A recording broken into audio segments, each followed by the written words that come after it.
ਪਹਿਲਾਂ ਮੈਂ ਤੁਹਾਨੂੰ ਦੱਸਣਾ ਚਾਹਨਾ ਕਿ ਮੈਂ ਕੌਣ ਹਾਂ। ਮੇਰਾ ਜਨਮ ਜਲੰਧਰ ਦੇ ਵਿੱਚ ਹੋਇਆ। ਮੈਂ ਬਿਜ਼ਨਸਮੈਨ ਫੈਮਿਲੀ ਦੇ ਵਿੱਚੋਂ ਸੀਗਾ। ਕੰਪਿਊਟਰ ਇੰਜੀਨੀਅਰ ਸੀਗਾ। ਆਪਣੀ ਪੜ੍ਹਾਈ ਮੈਂ ਚੰਡੀਗੜ੍ਹ ਤੋਂ ਕੰਪਲੀਟ ਕੀਤੀ। ਨਸ਼ੇ ਕਰਨੇ ਸ਼ੁਰੂ ਕੀਤੇ ਸਿਰਫ ਸ਼ੌਕੀਆ ਤੌਰ ਦੇ ਉੱਤੇ। और मैं गुस्सा करना जो क्रिश्चियन लोगों ने मेरे घर प्रार्थना करने आना गाला कढ़निया में उन्होंने, लेकिन मैं नहीं सी जानता कि मैं जीवित परमेश्वर के नाल पकड़। 4 में मुझे कुत्ते ने काटा और मैं मेंटली अपसेट हो गया। अटैक होने शुरू हो गए। डॉक्टर्स के बाद डॉक्टर्स जिन पे मुझे मान था, सब जगहें, सब चीजें, सब जगह घूम लिया और सुसाइड करने वाला था जिस दिन, सारी अकड़ निकल चुकी थी। धर्मों के बारे में बात करना बंद कर दिया था। कुछ नहीं मैं करता था, सिर्फ सुसाइड करना और हैवी डोज नशे की लेके स्पेशल सुल्तानपुर साइड से नशा लेने जाना और स्पेशल नशा करना ताकि मैं नशे में रहूं और मुझे अटैक ना हो। रिलीजियस खानदान से हूं मैं, एक्टिव। ऐसा नहीं था कि हम परमेश्वर को मानते नहीं थे, नो, एक्टिवली मानते थे सबको, क्योंकि धर्म इंसान ने बनाया, यीशु मसीह ने कोई धर्म नहीं बनाया, परमेश्वर ने कोई धर्म नहीं बनाया। उसने नहीं कहा तू ईसाई बन जा, उसने नहीं कहा नहीं पहले अपना नाम पीटर रखेगा तो मैं तुझ पे दया करूंगा, अपनी कास्ट चेंज, उसने कुछ नहीं कहा। और जब मैंने बाइबल पढ़ी तो उन्होंने कहा कि पूरी बाइबल में ईसाई धर्म नाम का शब्द तक नहीं। अगर तू बाइबल पढ़ेगा तो तू होगा और परमेश्वर होगा, तेरे गुनाह होंगे, पाप होंगे, जिसकी वजह से तू मुसीबत में है। तूने विरोध किया परमेश्वर का, तूने गालियां दी परमेश्वर को, मेरे घर वाले मेरे खिलाफ होना शुरू हो गए। तू नशे कर ले दोबारा। वही घर वाले जिन्होंने मुझे भेजा चर्च में, वही बोलते थे नशे कर लो दोबारा, जो मर्जी करो, चर्च में नहीं जाना है, चर्च नहीं जाना, रोज शाम को नहीं जाना, बिजनेस करो, ये करो, बहुत बड़ा बिजनेस है, ये हो जाएगा, वो हो जाएगा, नहीं तुमको ऐसा नहीं करने। रिश्तेदार, ओए तो वापिस आएगा अपने धर्म में, तुझे को पछताना पड़ेगा, तेरे पास्टर को मारेंगे, थप्पड़ मारेंगे, पीटेंगे, उसे रास्ते में पकड़ लेंगे।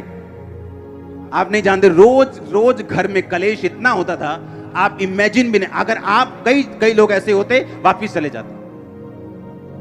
लेकिन शुरू से मैं अपनी फैमिली से हल्का सा अलग रहा था। अधरंगी आता है, वो बिल्कुल उसे उठा के लेके आए और मैं भी बिल्कुल नया था, 3 महीने विश्वासी, उनको लेके आए मेरे सामने। छोटा सा चर्च था, उस पर प्रेयर हुई, मैंने देखा प्रेयर होते हुए अपनी आंखों के सामने। अगले दिन वो वापिस आया, बोल रहा था, चल रहा था, कंप्लीट पूरा नहीं लेकिन चल रहा था। कल से जमीन आसमान का फर्क था एक दिन में। मेरे होश उड़ के मैंने पहली बार मिरेकल देखा अपनी लाइफ में लाइव। पहले तो मैं सिर्फ बातें सुन रहा था, मसीह बाइबल की बातें सुन रहा था या उनकी गवाही उनके मुंह से सुन रहा था, लेकिन ऐसा कुछ देखा नहीं था कि जो मुझे हिलाए, क्योंकि उस समय इतना इंटरनेट नहीं होता था, सिर्फ ब्रॉडबैंड होते थे BSNL के जो चलते थे। जब मेरी आंखों के सामने वो हील हुआ, मुझे विश्वास हुआ कि नहीं, अगर परमेश्वर इसको छू सकता है वो मुझे भी छू सकता है।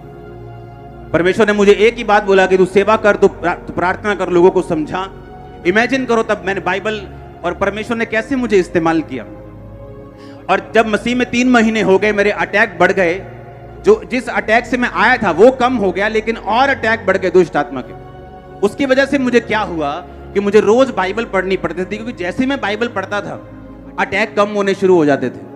तो मैंने क्या करता था कि घर में जब मैं गया 10 बजे 5 बजे चर्च जाके, चर्च से आया 10 बजे 11 बजे 12 बजे, घर आते ही बाइबल पकड़ी अपनी छोटी, अपनी छत पे, मॉडल टाउन हमारी कोठी थी, मॉडल टाउन के बीच में, अपनी छत पे गए, बाइबल पढ़ी 1 घंटा 2 घंटे 3 घंटे 4-5 घंटे जब बाइबल पढ़ ली, मेरा अटैक खत्म होता था और मैं सोने वर्गा हो जाता कि हाँ अब सो सकते हैं, अटैक कम हो गया। एवरी डे बाइबल मेरी एक दवाई थी, क्योंकि मैं दवाइयां खा चुका था, जलंधर के सारे बड़े डॉक्टर से दवाइयां खा चुका था, कोई असर नहीं, 1% भी नहीं। अब वो जब मैं बाइबल पढ़ता था, मेरे अटैक दुष्ट आत्मा के कम होते थे।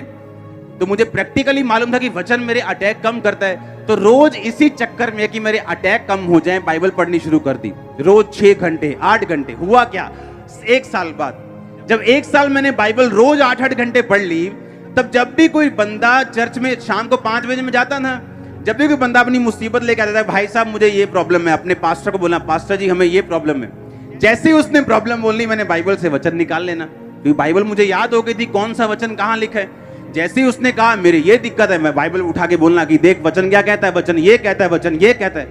वचन में मैं मजबूत हुआ, क्योंकि परमेश्वर ने मेरे पीछे एक दुष्ट आत्मा को लगाया ताकि मैं लगातार वचन पढ़ता रहूं। इसलिए नहीं कि मुझे प्रभु से प्यार है, पहले प्यार व्यार कम था, लेकिन दुष्ट आत्मा से मुझे आजादी मिल जाए, ये चीज मेरे दिमाग में ज्यादा थी। वचन पढ़ना शुरू कर दिया। जब लगातार वचन पढ़ने की आदत पड़ गई, तब आदत पड़ गई, दुष्ट आत्मा तो चला गया। 2005 में मैंने आपको बताया था 40 रोजे में से कह रहा हूं परमेश्वर ये सेम बीमारी मुझे और इसको नहीं पता, और मैं इस पे प्रार्थना कर रहा हूं, ये हील हो चुका और मैं ऐसे ही हूं। कुछ नहीं हुआ, ऐसे चलता रहा, डॉक्टर के पास जाता रहा। एक दिन जब मैं डॉक्टर के पास से वापिस आ रहा था, आप इमेजिन नहीं करोगे मेरी लाइफ कैसे थी।